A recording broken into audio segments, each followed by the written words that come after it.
This is the Amazing Education Podcast.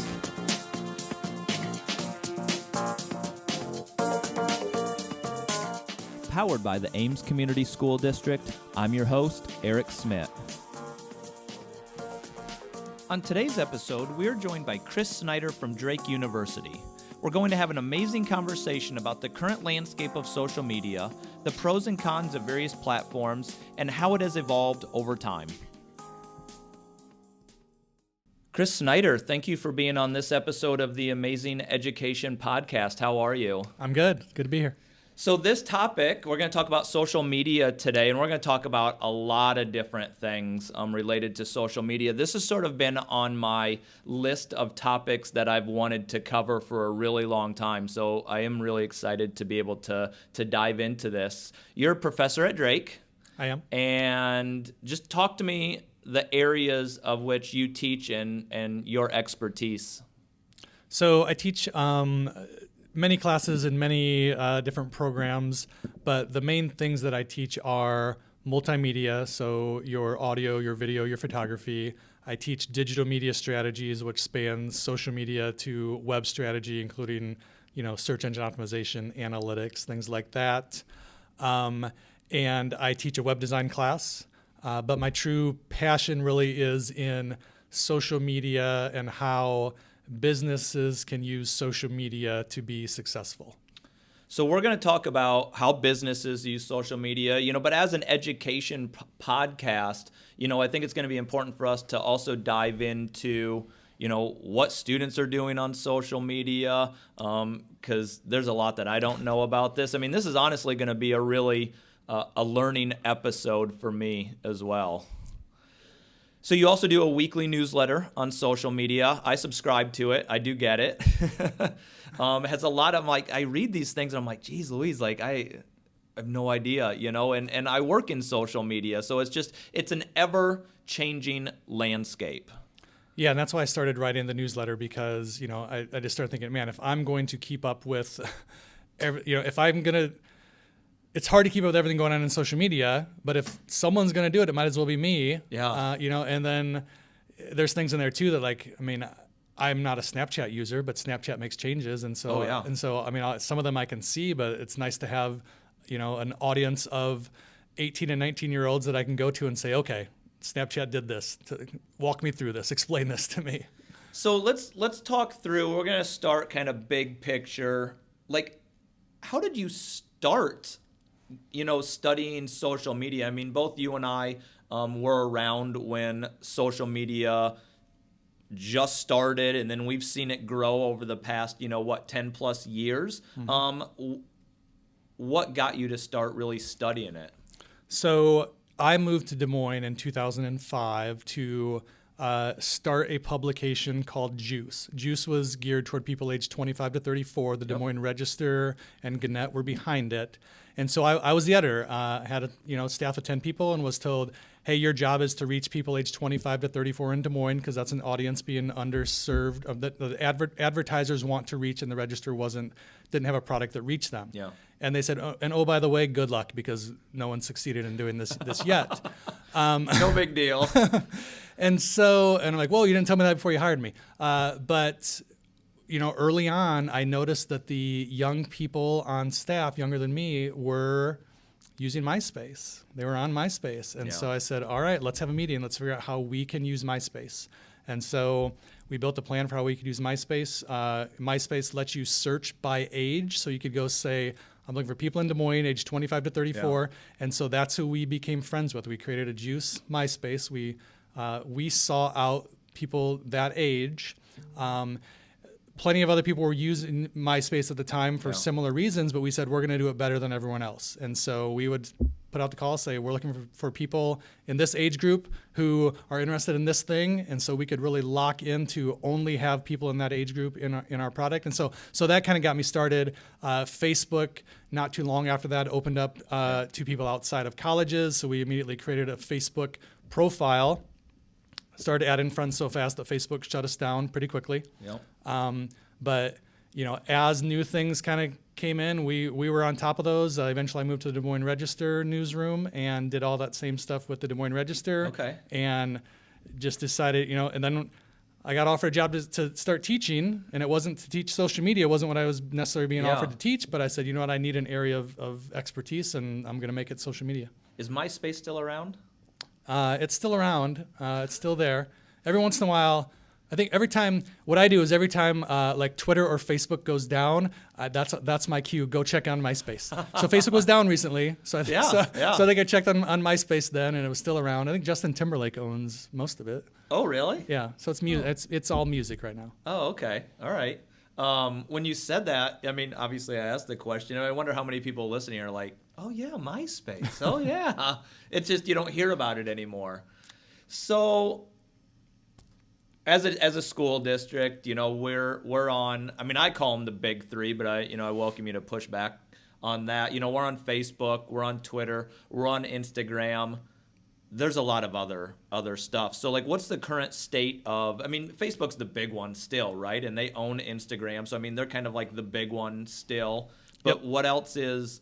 Give us a state of social media right now. So you call it the big three. I call it the big eight. Right? Okay. So I see there are 8 legit, profitable social networks out there, right? That probably makes sense for most of us to at least consider being on. So we have Facebook, we have Instagram, we have Twitter. Was that your 3? Yep. Twitter, YouTube. Oh, we're also on YouTube. Yeah. As So well. some people don't consider it a social network, but I do. It has everything we do in social network. TikTok, right, which is newer. Pinterest, Snapchat, and LinkedIn. And so I think businesses. Oh, we're on LinkedIn too. Gosh, we're on 5. excelling. Yeah. So talk to me the difference between them. So I guess we're on 5 of the big 8 then as a school district, but maybe outline the difference here between I'm an adult. Right, so I take my adult lens to social media, and that's what I use it for, somewhat personally. But then, representing the district as well, I take that adult approach to it. And at least my understanding, when I look at the other ones that you noted there's TikTok and Snapchat, notably, that I feel are a lot more maybe younger generation driven. Am I right or wrong in that? Yeah, you're right, and so I think that. Generally, you said the difference between them is generally all these social networks try to basically have each other's features. They all want to be the same, right? Yeah. They're all like in this rush to all do the exact same stuff. Yeah. And so you really need to differentiate it between audience, kind of where you went to, right? And so, for the Drake School of Journalism social accounts, I mean, we think of Facebook as where we're going to reach alumni and parents, right? We think of Instagram and TikTok where we're going to reach current students and prospective students, and even TikTok a little bit more in the prospective students area than the current students area. So approaching them from the standpoint of who the audience is for them makes really the most sense for a business organization. At this point, so I find it personally interesting to try to keep tabs, certainly not on your level, but of the technology world. And we're just kind of living in this world that is really managed and organized by technology companies in many ways. And social media is a part of that. And we're going to get to a number of different things around that. If you were to pitch to me, hey, as a school district, you should be on Snapchat and TikTok. Should we be? What would be the pitch for that? Because our primary audience is parents, our broader community stakeholders. We have direct communication, obviously, with our teenagers and our students. At our middle school and high school. Am I right? Am I wrong? What do you think? Yeah, so, the one thing that's nice is that I do have direct access to college students and a lot of high school students too, because I do summer camps and other speaking with high school. And so that's where I try to figure this stuff out, like who should be using these and talking with them. And so 5 years ago, I would have told you should be on Snapchat, but now I would say you probably don't need to be on Snapchat, right? Okay. At least it can be a lower priority because for the most part, students are using that for one-to-one communication. It's a messaging app more so for them. Now there are the ability to post public stories, and some people still do that, but that's not how young people view Snapchat right now, as a one-to-many communication tool. They view it as more of a one-to-one or one to a small group tool. On Snapchat. On Snapchat. Now, so whereas you and I would just text each other, they don't text each other. They would just communicate a lot via Snapchat. yeah, so I still always ask the question. So the question I ask about Snapchat is, when you meet someone for the first time at a party, at an event, right? So you've never met them before, and you need to exchange contact information. What do you exchange? Yeah. And the answer is still Snapchat username, basically. Connect on Snapchat first. So that's kind of the baseline level of, it seems like willing to let anyone have their Snapchat, anyone have that ability to message them there, but that's still the baseline communication tool for them. This is incredible. So, I mean, part of the thought process around doing this type of podcast episode is in hopes that it can be somewhat educational for parents. Now, I have younger kids. They do not have social media yet. They're in elementary school, so I'm not quite to that point where I have to, manage this on a parent level. But, obviously we have a lot of parents, hopefully, who are listening to this that do have teenagers. So I sort of have like a love-hate relationship with social media, as I think maybe a lot of people do at this point. I don't do, honestly, a lot of social media personally. I do some, not a ton. I honestly try not to live on it. Sometimes my job and position require me to engage with it more than what I would like. But then I also take it very seriously from a business standpoint. And in many ways, a school district of our size, it's a large business. We have nearly 700 employees. We have $128 million operating budget. And so we have a lot of information that we want to get out. And I'm going to talk about that in a little bit too. But so I use it from a business sense as well. And there's a lot of businesses that continue to use social media. What's the good and bad of all of this? So I think from a business organization standpoint, I mean, the good is that you can potentially reach a lot of people there, right? I mean, people are on social media. I came from, print newspaper world and online newspaper world.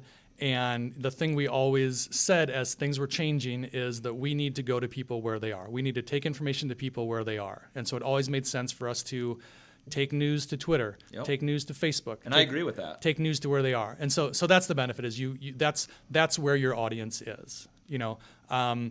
I think so. Google's obviously the number one search engine in the world. YouTube has been said as number two. I think Amazon is up there too. But just understanding where these people are and what they're looking for. And people are on Facebook looking for information about their kids' school. I think 100%. You expect the PTO to have a page and a group on there. You expect to have parent organizations you can join, but you expect to be able to find information out there for them. So people are there, and you can reach people there. The downside to it is that it's getting harder and harder to do that without paying money to reach people. So organic reach is getting harder and harder on social media. So these social medias do not prioritize businesses on their networks, right? So they there's kind of been this change in what they do prioritize. So they used to prioritize friends and family, and still do. So right, so you should see stuff from your friends and family.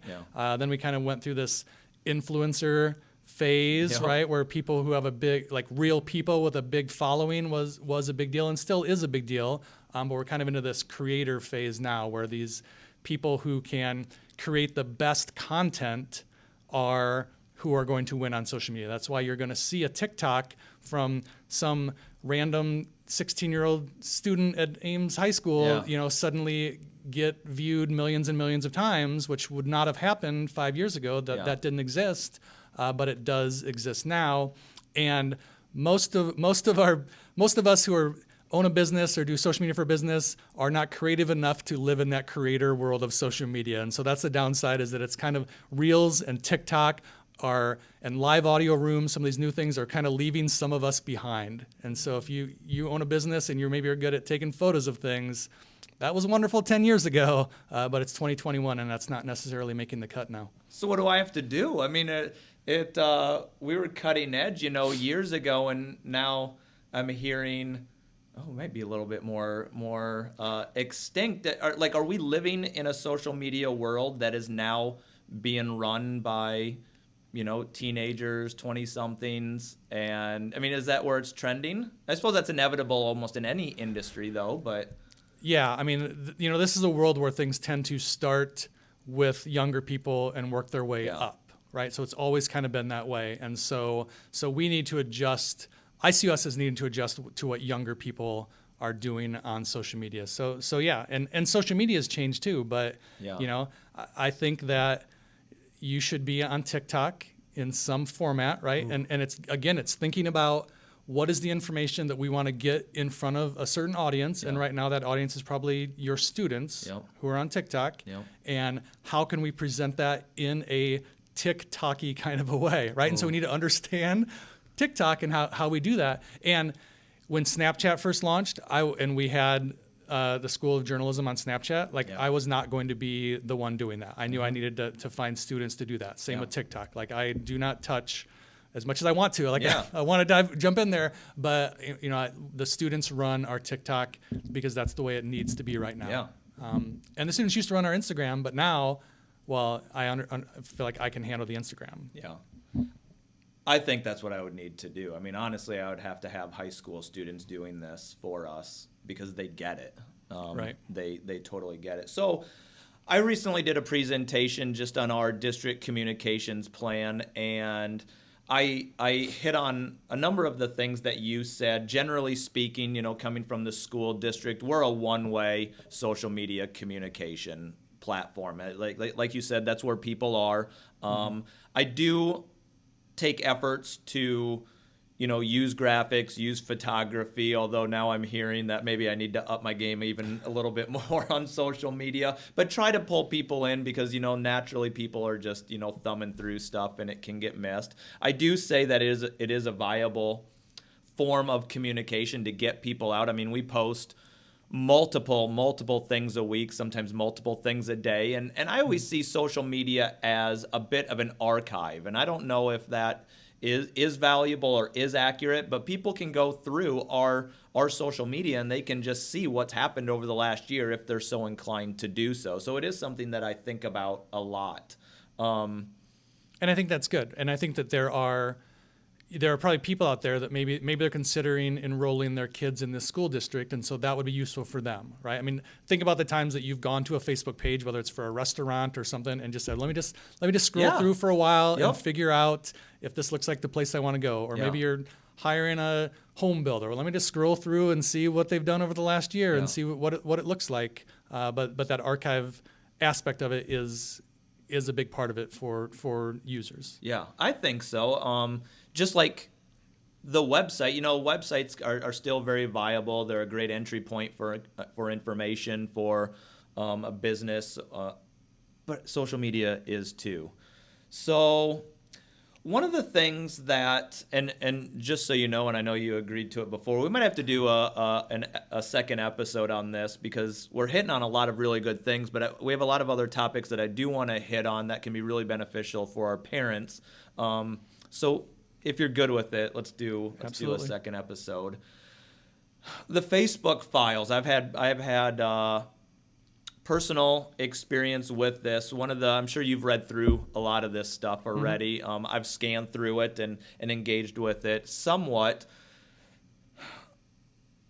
Wall Street Journal has done some reporting, and it's known that Facebook's not perfect. Social media is not perfect. But one of the things that kind of came to light, and we probably already knew it, is that they tried to make the platform a little bit healthier. But in many ways, it made the platform angrier. And this is the story, I think, on a lot of different topics, but this is the area that a lot of industries, and our industry as well, probably struggle with the most, is the civility on Facebook. Yeah, and I think that's where you get into the algorithm, and that's where things become really big topics that I think need to be addressed by government and higher level regulations, things like that. But yeah, so you create a network where you're trying to show people things that they want to see, right? That's your goal. Is I want when you log into Facebook, there are hundreds, if not thousands, of things that Facebook could show you. Yeah. And they're trying to figure out now, what are you most interested in? Mm-hmm. And then what happens is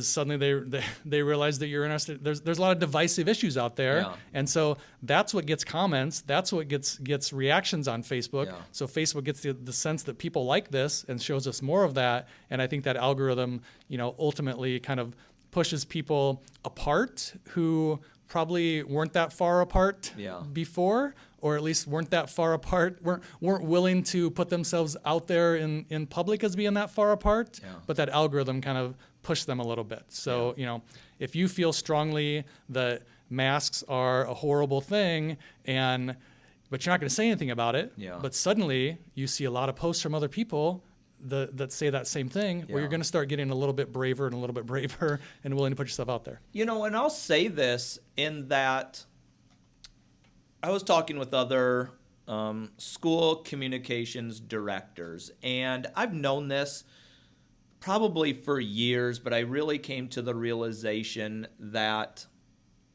the genie is not going back in the bottle on this. Like, we're going to be managing just social media presence, whatever the next viral thing is, for the rest of my career in communications. And, I'll say this here in that, as a school district, I talk with our superintendent on a daily basis, and I talk with other district leaders and our building leaders. We have a genuine interest in knowing, like, what do our parents think? Like how do they feel about this topic and that topic? Because the thing that I've learned in this position is that, yes, there are two sides to every topic.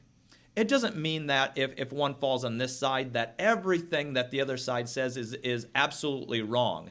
And so we always try to find, all right, what's that balance in between there? And the thing that has become really difficult is to kind of get a sense of what does the average person think on this particular topic? Because all we hear about oftentimes through social media is, I don't like this, or I really like this. And is that reflective of our community? Is it not? I think it's reflective of what works on these social networks, right? So I think that we know that divisive things work on those. I just see it a lot. So I live in the Waukee School District, mm-hmm. and so I guess last night 2 parents came forward in a meeting to ask that 2 books not be used in school, right? And that's a fairly minor thing that basically 2 parents who I think were married to each other, right? So one family feels this way and decides to put it in front of other people, and now this is all over social media. I mean, this is all I see on social media is this thing that just one, right? And so now we've got this huge divisive issue, but only one family out of tens of thousands, felt this way.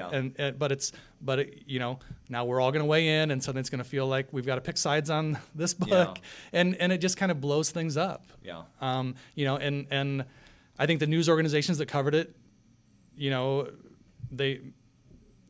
that's what they've got to decide. I mean, yes, it is in our local community, but is this newsworthy when one family asks for this to happen? Or are they doing this because they know it's going to blow up on social media? Yeah. The other challenge that we have as a school district, and other industries and businesses have this challenge as well. I think public schools are unique in that, we are working with the most valuable thing for parents, which is, their kids. And so they, I get it. Like, I am a parent. Like, I get it. I get the passion and emotion around topics when you're advocating for your kids. And I respect it 100%. One of the other challenges that we have is having that balance of accurate information, and we want to get it to our parents. We're not as quick as kids. We're not as quick as students. we have to kind of pump the brakes on a few situations and say, all right, it's more important for us to get accurate information out. And I'll give you an example. We had to issue a hold in place at one of our secondary buildings. It was due to, a student situation that was removed from the vast majority of our student population. And so our building administrators, they're working with that student. And obviously that's the most important thing right there. There's no way that we could compete in getting information to our parents before they even heard about it, and then before it gets to social media. And of course, these are all learning lessons for me personally and us as a district on, how do we expedite that? And obviously we do, but we can't just say, hey, something happened. We'll give you the details in a little bit. Well, that doesn't help either, our parents. So, but the version of the stories are so wide that it's challenging, and it's going to forever be a challenge. Right, and that's the part that we don't need to be that archive that lives forever, which is the things happening in real time and trying to figure those things out is tough, right? And that's information has probably always spread in some way faster than the official word can get out on things. If something happened, if 30 years ago something happened on your block and you were there to witness it, so you're probably going to call someone up on the phone and tell them about it. But now our tool is so much more powerful and can reach so many more people, and people want that information so quickly that's a big challenge. Because someone will be like, oh, there was an incident at this school, and suddenly you'll have parents talking about probably 10 different incidents at the school. And like, well, wait, what incident are we even talking about here? Because, to this student, this thing was the big incident at school today. Yeah, right. And so it's just kind of a tough situation. And, even going on and saying instantly, we're aware of a situation at this, and we'll update you on it soon. Well, suddenly that's going to make more people aware that they need to go figure out what this incident was, and so they're going to start asking more questions. And I get it. I mean, I get information from social media too. Like, I'm not immune to this. Like, I live in this, ecosystem of, hey, where do you get information? The challenging part, just, doing this for a large organization is, I feel like there are times when we're chasing not the most accurate information, but managing, how viral it is. And so, we had a situation, just over the last couple weeks where there's a lot of just like completely inaccurate information. But there's a lot of people involved that have to have conversations before some of that can get cleaned up. And so, the pace of it, we can't always meet. So, anyway, well, let's do a round two, Chris. Right. We'll wrap up this episode. So everyone who's listening, thank you first and foremost. We hope that you share this, and we're gonna turn around and do a second episode on social media.